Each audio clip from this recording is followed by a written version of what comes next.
So, welcome to the Pomperaug District Department of Health. We were asked to co-present with Catherine Lewis from the State Health Department. She's the Deputy Commissioner of Health, State of Connecticut, on this LEAD initiative that they're doing, which is, she'll explain what it is, but it's a program, a grant program to explain to the communities what local health departments are and the relationship between local health departments and state health department. But we are your local health department here. We do Woodbury, Southbury, and Oxford. And Catherine's going to have a couple of slides, and then I'm going to have a couple of slides. We'll keep it pretty short, and then we'll do some Q&A. And then if you have questions, we're going to have a couple tables in the back for emergency preparedness and medical reserve corps and things like that. So, Catherine, I'm going to turn it over to you. Thank you. Hi, everybody. Welcome to Pomperaug Health District. Thank you for hosting us, Neil.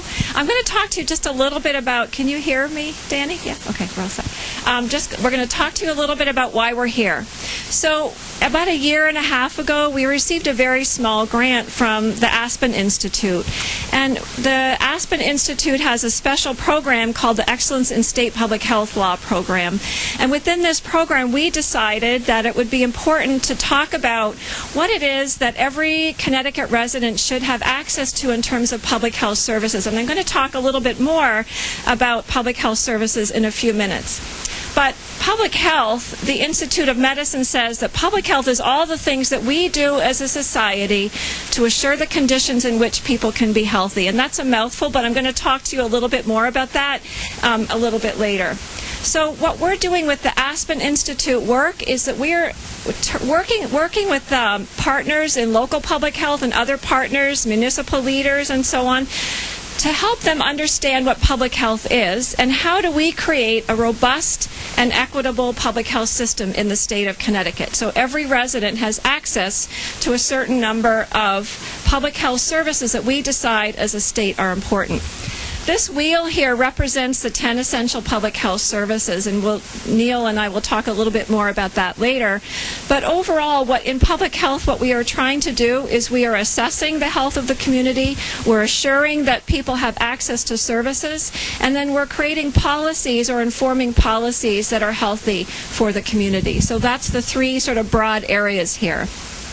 If anybody has questions as I'm talking, please feel free. We can make this an interactive dialogue. I'm happy to answer questions, and I'm sure Neil is too. So please don't hesitate. Everybody okay so far? We're all on the same page. Okay. So in the last century, the 10 major public health successes are listed here. The first is vaccine preventable diseases. We were just talking, the first selectman and I, about vaccines and how important those are.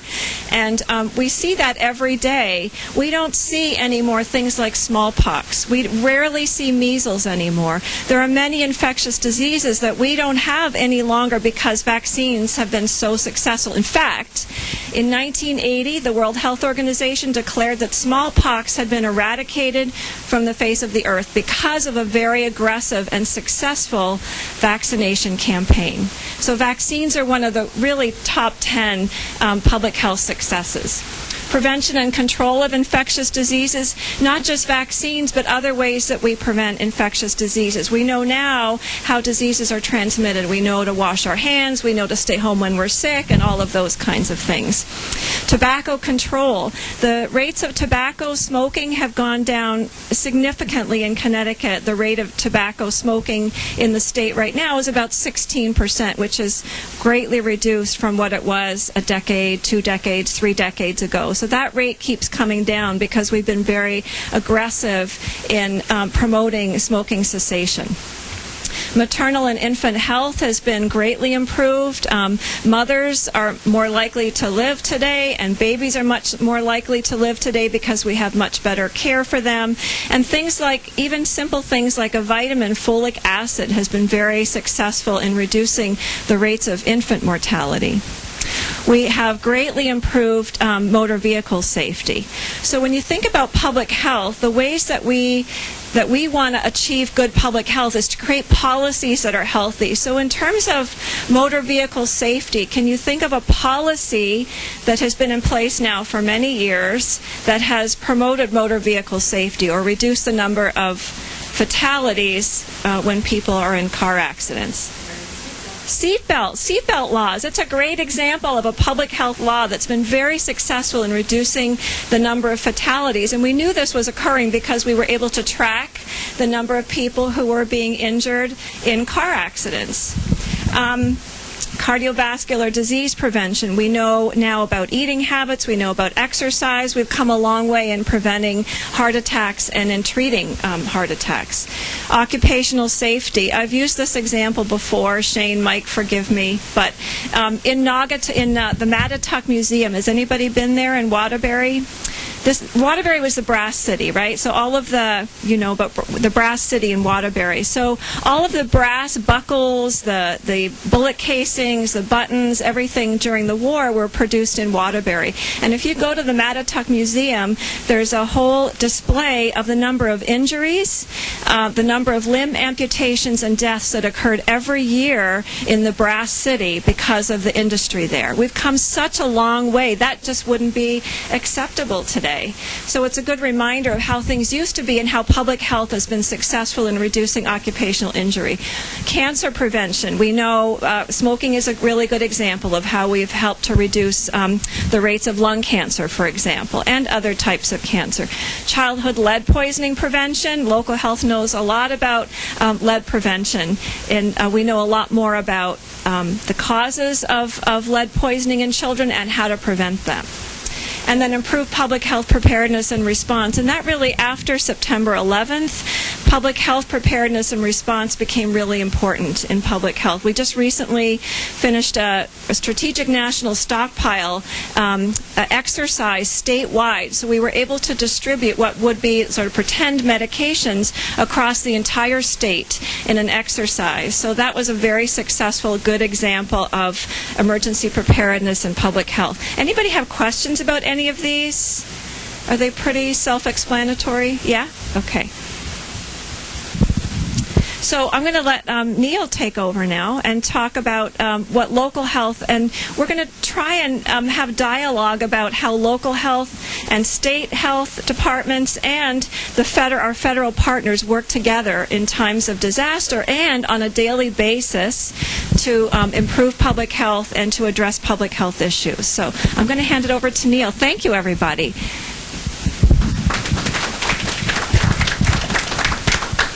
So I appreciate you all coming. I got this slide from another health department, but it kind of explains what local health departments do. We're involved in health, but not health care. We don't do much primary care, hands-on type treatment. We focus on populations and not the individual.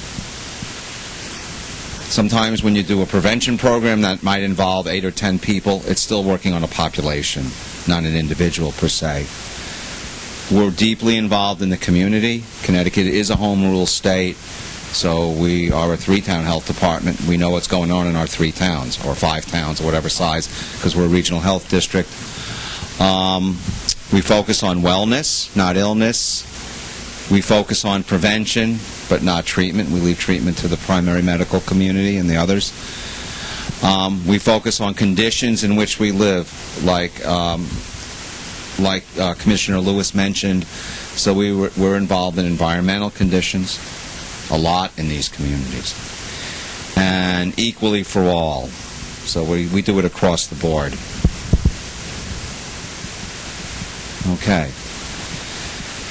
So in the theory of local public health and public health in general, assessment, policy development, and insurance, it's monitoring health, it's diagnosing, mobilizing community partnerships, enforcing laws, and that's the environmental health with septic systems and food service and lead paint, and assure a competent workforce and evaluate what we do.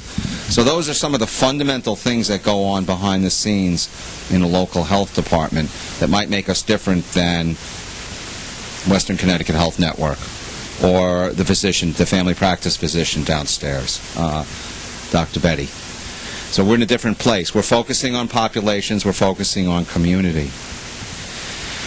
And when we need to do mobilization of partnerships, and we've created a Pomperaug Partners for Health. So just some of the things that we do.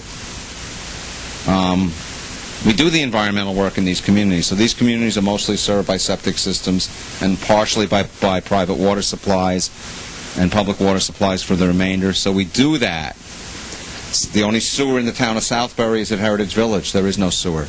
Everything built here on Main Street in Southbury, we regulate. Every house that's built in Southbury, we regulate. I think we do a decent job in Southbury, because I like to tell people you can drive down the streets on Friday night and Saturday night and not drive through problems. That's because we're behind the scenes doing the planning part of this. Chronic disease reduction, we've become doing a lot of that work right now in chronic disease management programs, hypertension, diabetes, and fall prevention programs for the seniors.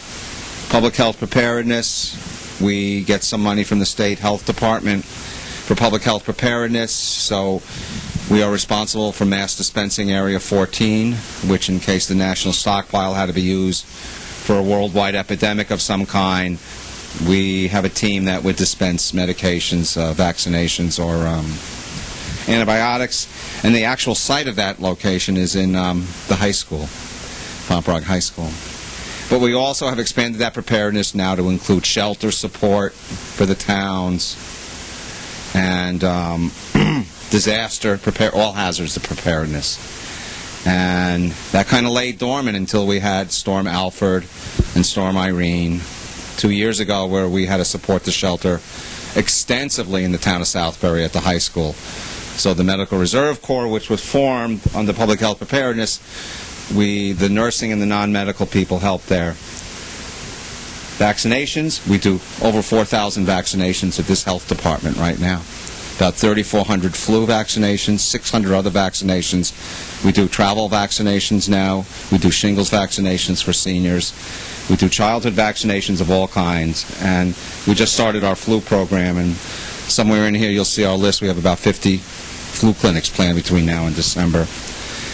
Health and sanitation, so we're responsible for the rest. Your neighbor has garbage all over his yard. We're the ones you call. Rodents, rats, rabid animals. We get involved in all of this. And that's all under the general health and sanitation. We do reportable disease management. So there's a system where reportable disease reports are sent to the health department. So if it's food poisoning or whooping cough, we're getting involved in that. And of course, we do all the restaurants and food safety. So we inspect about 140 restaurants a year. We also do, behind the scenes, the planning for those restaurants. This is a real technical area. So we have an employee, Mona, who's sitting in the back in a yellow shirt. So when someone opens up a restaurant in our 3 towns, we're the ones who review all the kitchen equipment. We're the ones who tell them the size of the refrigerator, the size of the freezer, the type of walls, the type of stainless steel, how many sinks to have, the size of the hot water heater. And that is important. It's important in preventing disease. It's also important in the general sanitation of the community. You go into a food service establishment. Today, a new one, even though someone did tell me the story of a TV show that was on a week ago. Okay? Which we'll talk about later, Mona. I don't know if you knew about this. A TV show from Woodbury. Yes, okay. Well, I'm glad we didn't watch it. Anyway, you were telling me this. That's right. Yeah, okay. We're going to get that one. And in the last 5 years, the federal government has been pushing this theory of policy, systems, and environment change. And we had a grant program from the State Health Department called Achieve. It was only in Southbury, was the way it worked out. And it deals with if you work on improving the environment of the community, or policies involved in the community, or the systems in the community, you can promote people to exercise more.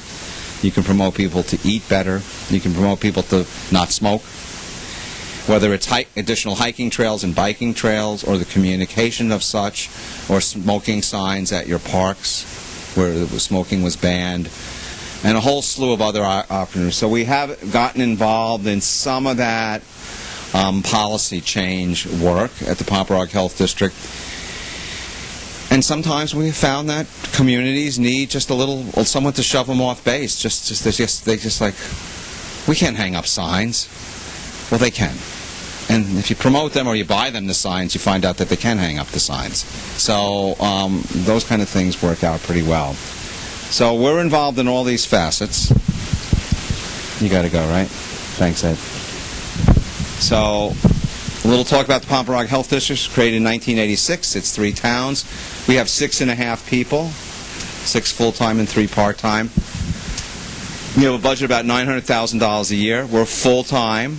We work in environmental health, community health, and reportable disease follow-up. Environmental health is areas like sewage disposal, which is a big deal here. Food service, lead poisoning, pools, salons, and public health complaints. We're the ones who get the complaints that no one else wants to deal with. Community health, very broad. It's different from health department to health department, but in this health department, it's very extensive in clinical preventive services, education, and outreach. So we do a whole bunch of chronic disease management programs, hypertension at the senior centers. As I said, 4,000 vaccinations. That's an important focus of this health department as we've kind of migrated from the sanitation end of things more to the community health things, but always with the focus on prevention. We're not going to open up a clinic. We're not going to start treating people for athlete's foot or back aches or anything like that. But in community prevention, that's our focus. Emergency preparedness, we are responsible for Mass Dispensing Area 14. We have a Medical Reserve Corps. We're in all the emergency plans of the 3 towns. We're in shelter support. We're in health support. We're in quarantine support in all the 3 towns. Hopefully we never have to use this, but we did have to use this 2 years ago when we had our time of mass power outages, which hasn't happened since 2012. And then we follow up on reportable diseases, food outbreaks, pertussis, only some of them.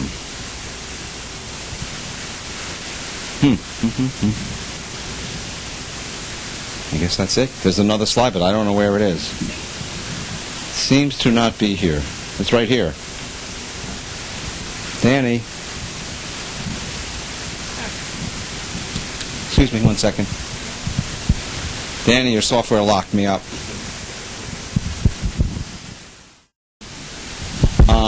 Pomperaug Health District Basic Facts 2. 2009, H1N1 influenza. We vaccinated 7,200 people. Our biggest clinic then was at Pomperaug High School, where on a Saturday morning we vaccinated 704 people in 4 hours. It's phenomenal. So I have a great staff. We do 4,000 vaccinations per year. We now do childhood vaccines, influenza, shingles, Medicare D. We have a travel vaccination program we started a year ago. So 3 or 4 times a month we take care of people who are traveling to Asia and Central America and Africa for their vaccines ranging from hepatitis through yellow fever, typhoid. Sandy Weinberg, our nurse, administers that program. We use a physician and a nurse practitioner, both from the area. And we do it at a very efficient. It's a full. It's not just the shots. We guide them on their trip to protect their health and safety. We run a weekly vaccine clinic. We have a Medical Reserve Corps with close to 50 members. They're active. We do training and response. Some of them are here tonight. We do chronic disease reduction programs, and that's in that wheel, because no one else is really doing these things, so we do them. Chronic disease self-management, hypertension, blood pressure, fall prevention. We work with our community partners. We have a coalition, private doctors, VNAs, the towns, the senior centers, hospitals, large medical practices, the nonprofit groups like Connecticut Community Foundation, adult communities over 55, faith-based partners. And right now we're beginning to talk about building a community health assessment for this area, for these 3 towns in our area, and building some plans for improving the health of the communities into the future. So that's what we do. So I'm here for if there's any questions. Does anybody have questions? Nobody has any questions? Do you want to know how the state and local health departments work together and with the CDC and other federal partners? So a good example, I think, Neil, is the... Don't go away. Okay. Foodborne outbreaks. I'm thinking of when there's a foodborne outbreak, when there's an infectious disease outbreak. Oftentimes, the local health director, Neil, or Sue, or Mike, or Shane, will call the local health department, and our epidemiologists and our state epidemiologists will get involved and provide some expertise and guidance. And those are the areas that I've sat in on some of those calls where we work really closely together on those kinds of issues. Sometimes on communication issues, our communications director will be helpful to the smaller health departments in drafting communications and press releases and so on. Other examples, Neil? Well, we work with the state department And on emergency preparedness. Sewage disposal. Yeah. Going back and forth with sewage disposal, which is a really big issue out here. We work with the lead section on lead poisoning and follow-up with children. And we work with drinking water. So the larger water systems in Connecticut are regulated by the State Health Department. We do the smaller ones, so we're in communication with them. So it's a constant evolving relationship, and we must not forget emergency preparedness. That's right. Which is an interesting topic. And the Connecticut vaccine program. So there's 777 providers in the state of Connecticut that are in the Connecticut vaccine program. We are one of the 13 health departments that are in that program. That's for childhood vaccines. And we provide access to people who don't have a regular pediatrician for their vaccinations up to age 18. And we supply it either free or at extremely low cost to those people. And we don't do a lot of them, but we're here. We do some. We've seen some immigrant families recently coming in from places like Egypt. Political refugees, we've taken care of them. So it's a constant state of change in that area. And then with the CDC, we have regular communication with the CDC. Many of our funds, actually, at the state, more than half of the State Department of Public Health is funded with federal grants from the CDC, from the Health Resources and Services Administration, from the USDA, from EPA. So there's a lot of federal programs as well so we're the intermediary, and then we work with both federal and local partners in many of those areas that Neil just talked about. I don't know if any of the other local health directors here want to say anything. No? And does nobody? Go ahead.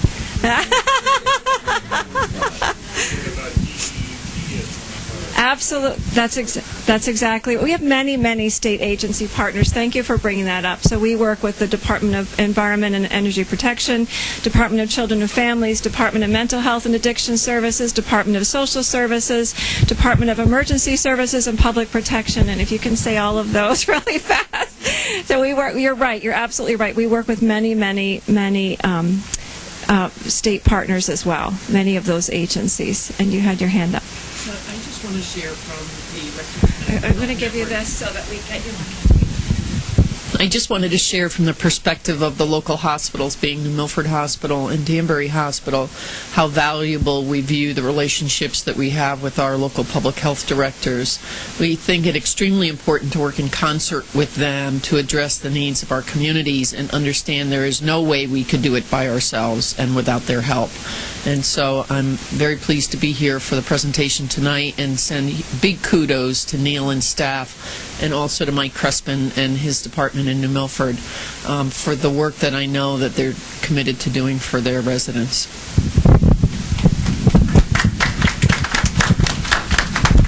So I think in public health, we know that we can't do it alone. Wouldn't you agree? We know that we need all of these partners, but we need all of these partners to get things done because we just simply can't do it alone. So that's why we're grateful that you're all here. And to be partnering with local health on this important initiative. Anybody learn something tonight that they didn't know about public health, or anything that you don't understand that you'd like to ask about? Nobody has any questions? No? Well, I hope you learned something. So, if anyone wants to walk around, we set up some stations. So over there on the right is going to be our health educator, and we have a survey. What happens if you fill out the survey? Or you get to win the raffle basket. I already know. Tell them. Okay, we have a simple survey. When you fill out the survey and give us your business card, or just fill out a piece of paper with your name on it, we're going to have a raffle. We have a really fantastic, wow, yeah. You thought you just got food. Well, you're going to get a whole outfit here. It has a lot of stuff. It's got official rain jacket, parka. Look at that hat. Thermometer, Got mugs. bag, water bottle, book. That's a great hat. This is a nice hat. Okay, put this in your trunk, and when your car dies at 2 in the morning on the highway, you put this on, and it might save your life. Okay. So visit our stations over there, and we have Joe. Joe's sleeping. Okay. And DPH has Our a table. sanitarian Joe is there, and on the left side we're going to have Nurse Sandy Weinberg here if anybody has questions. Mona Lucasinaire, our health educator, and Robin Lucas, our emergency preparedness coordinator, grant writer, matter of balance, fall preventer, and medical reserve corps leader, and much other stuff. And The DPH table. and the DPH table right here. Department of Public Health. Okay, I'm all set. We have a website, pdh.org. It's got some information, but it's got lots of clinic information and calendars and preparedness information. We have Lori Reinheimer, our office manager here, right here.